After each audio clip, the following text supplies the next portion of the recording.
Assalamualaikum warahmatullahi wabarakatuh. Salam sehat, salam sejahtera buat kita semua. Semoga teman-teman sekalian pada hari ini diberikan kesehatan, dilancarkan rezekinya, serta dipanjangkan umurnya. Amin amin ya rabbal alamin.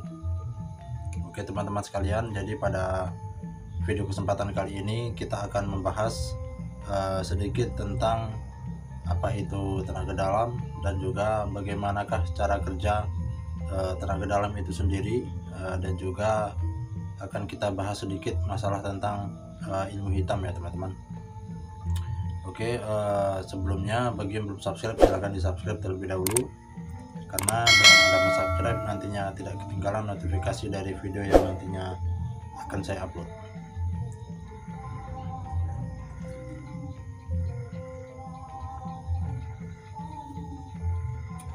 Oke teman-teman, kita lanjutkan kembali pembahasannya. Jadi teman-teman, di sini saya akan pertama-tama akan menjelaskan bagaimana itu tenaga dalam ya. Jadi teman-teman, tenaga dalam adalah sebuah energi yang berasal dari dalam tubuh ya teman-teman. Jadi tenaga dalam tersebut mempunyai banyak sekali fungsi, terutama untuk bisa dipakai untuk teknik pengobatan, bisa juga dipakai untuk menyembuhkan atau mengobati seseorang yang sakit di beberapa bagian seperti pegal-pegal dengan teknik maurut ataupun dengan cara refleksi ya teman-teman. Dan juga banyak sekali fungsi-fungsi lain seperti untuk mematahkan benda keras bisa juga, dan juga untuk mementalkan musuh ataupun untuk bertempur melawan makhluk halus bisa juga ya teman-teman. Jadi kalau teman-teman pernah melihat ada seseorang yang menggunakan teknik tenaga dalam untuk mementalkan seseorang, itu adalah tenaga dalam yang dipakai ketika seseorang mendapatkan sinyal yang sama teman-teman. Kenapa sinyalnya sama? Jadi jika seseorang tersebut marah, maka energinya ataupun hawanya itu akan emosi ya teman-teman. Jadi tenaga dalam hanya bisa dipakai atau bisa dilancarkan dengan syarat orang tersebut mempunyai emosi ya teman-teman. Jadi apabila ada seseorang yang emosi kemudian ingin menyerang kita, maka bisa kita pakai teknik tenaga dalam teman-teman. Dan juga tenaga dalam hanya bisa dipakai jika seseorang tersebut mempunyai tenaga dalam juga teman-teman. Jadi misalnya ada seseorang yang mempunyai tenaga dalam, kemudian kita juga mempunyai tenaga dalam, maka bisa untuk diadukan ataupun saling beradu ya teman-teman, atau dites seperti itu. Jadi cara menggunakan tenaga dalam itu ada dua. Yang pertama tadi saya jelaskan bisa dipakai untuk orang yang sedang marah, dan juga cara pemakaian kedua, orang tersebut harus mempunyai tenaga dalam juga teman-teman. Jadi bisa saling beradu seperti itu teman-teman, seperti yang sering teman-teman lihat baik itu di YouTube maupun di televisi ya teman-teman.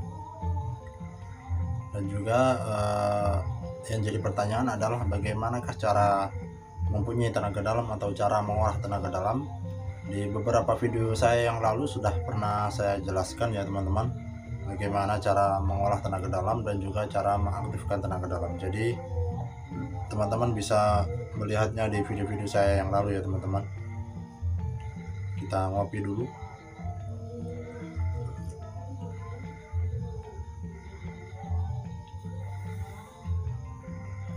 Nah, yang jadi pertanyaan adalah apakah tenaga dalam bisa dipakai untuk orang yang sedang dalam keadaan normal. Misalnya kita ingin menyerang seseorang yang tidak sedang marah atau juga yang tidak sedang mempunyai tenaga dalam ya teman-teman. Jadi jawabannya adalah tidak bisa teman-teman, karena seperti yang sudah saya jelaskan di awal tadi, tenaga dalam hanya bisa dipakai saat ketika ada musuh yang menyerang atau sedang marah, atau bisa juga dipakai ketika seseorang tersebut mempunyai tenaga dalam dan juga kita mempunyai tenaga dalam. Jadi seperti magnet seperti itu ya teman, seperti magnet yang saling berlawanan. Jadi akan ketemu maka akan saling mementalkan seperti itu ya teman-teman. Kemudian saya jelaskan sedikit tentang cara kerja ilmu hitam teman-teman. Jadi kalau teman-teman sering melihat tayangan-tayangan yang membahas tentang ilmu hitam, contohnya seperti santet dan sejenisnya, jadi cara kerjanya adalah seperti ini teman-teman. Si pengirim itu menggunakan media misalnya paku ataupun pecahan kaca ataupun binatang-binatang melata. Maka binatang-binatang tersebut adalah syarat-syarat tersebut atau media-media tersebut adalah benda nyata ya teman-teman. Jadi benda nyata tersebut kemudian dirituali, kemudian dikirimkan ke alamat yang dituju teman-teman, misalnya si A bin A, seperti itu teman-teman. Nah, benda-benda tadi itu tentu saja mempunyai ruh teman-teman. Jadi mempunyai ruh atau mempunyai intisari seperti itu ya. Jadi benda-benda tersebut kemudian dikirim secara gaib. Benda-benda tersebut masuk ke alam gaib, kemudian setelah sampai di tempat yang dituju, maka benda gaib tersebut akan menjadi benda nyata seperti itu teman-teman. Nah, dari situlah ketika seseorang mengobati orang yang terkena santet dan juga ilmu hitam tersebut, maka biasanya itu akan keluar benda-benda yang dikirimkan oleh si pelaku tadi teman-teman.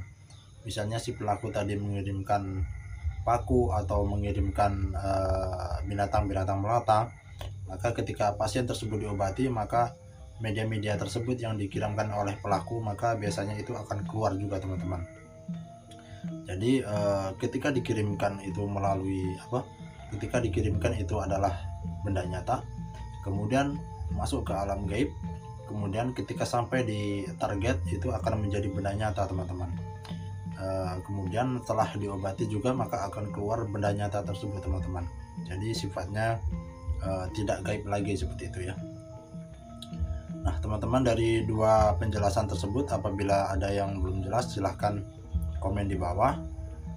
Silahkan ditanyakan juga, jika saya dapat menjawabnya maka akan saya jawab teman-teman. Namun jika saya tidak bisa menjawabnya maka akan saya jadikan PR dan juga di lain waktu akan saya jawab.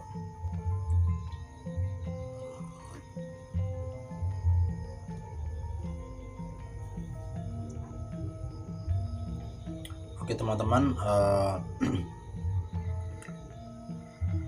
mungkin teman-teman sudah sering kali melihat tayangan-tayangan saya yang sebelumnya ataupun tayangan-tayangan di channel-channel YouTube.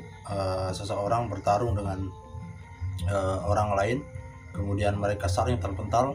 Itulah yang dinamakan dengan tenaga dalam ya teman-teman. Jadi teman-teman jangan salah paham dulu, ilmu tersebut merupakan ilmu yang sesat ataukah ilmu yang mungkin ilmu setan tersebut ya. Jadi tidak seperti itu teman-teman. Jadi sudah saya jelaskan di awal, itulah yang namanya tenaga dalam teman-teman. Kemudian cara mengolahnya apakah bisa sekali ataupun dua kali? Tentu saja untuk mengolah tenaga dalam tersebut itu membutuhkan waktu. Hanya orang tersebut yang dapat mengetahui apakah tenaga dalamnya sudah aktif teman-teman.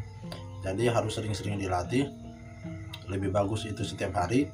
Namun apabila tidak ada waktu, mungkin seminggu sekali itu bisa teman-teman. Yang penting adalah rajin mengolah dan juga continue teman-teman ya. Karena tenaga dalam itu merupakan sebuah tenaga yang ada di dalam batin kita ya teman-teman. Jadi bisa diolah melalui pernafasan, bisa juga diolah melalui amalan-amalan tertentu, dan juga bisa juga diolah dengan mungkin dibangkitkan oleh seseorang yang sudah mahir seperti itu ya teman-teman. Jadi teman-teman silahkan pilih manakah metode yang paling tepat untuk teman-teman sekalian. Barangkali teman-teman sekalian banyak yang bertanya-tanya kenapa beberapa waktu ini saya tidak pernah memberikan konten keilmuan atau memberikan ijazah keilmuan secara gratis. Jadi saya tegaskan di video ini juga, saya tidak lagi membagikan konten keilmuan ataupun ijazah keilmuan ya teman-teman, karena ada beberapa teguran ke saya ya teman-teman, yang intinya adalah mereka kurang setuju bahwa saya memberikan konten ijazah atau amalan teman-teman, karena dikhawatirkan itu ada seseorang yang mengamalkan namun disalahgunakan atau bagaimana seperti itu teman-teman. Jadi video-video saya yang lalu itu saya biarkan saja, dan untuk kedepannya apabila teman-teman ada yang membutuhkan ijazah keilmuan ataupun menginginkan sebuah keilmuan tertentu, silahkan inbox ke alamat IG saya ataupun Facebook saya, ataupun bisa juga WA ke nomor saya secara langsung. Insya Allah apabila saya mempunyai amalan tersebut atau sudah dapat ijazah keilmuan tersebut, maka akan saya ijazahkan secara cuma-cuma kepada teman-teman sekalian. Oke teman-teman sekalian, hanya itu saja yang dapat saya sampaikan. Kurang lebih saya memohon maaf. Saya akhiri. Billahi taufiq wal hidayah. Wassalamualaikum warahmatullahi wabarakatuh.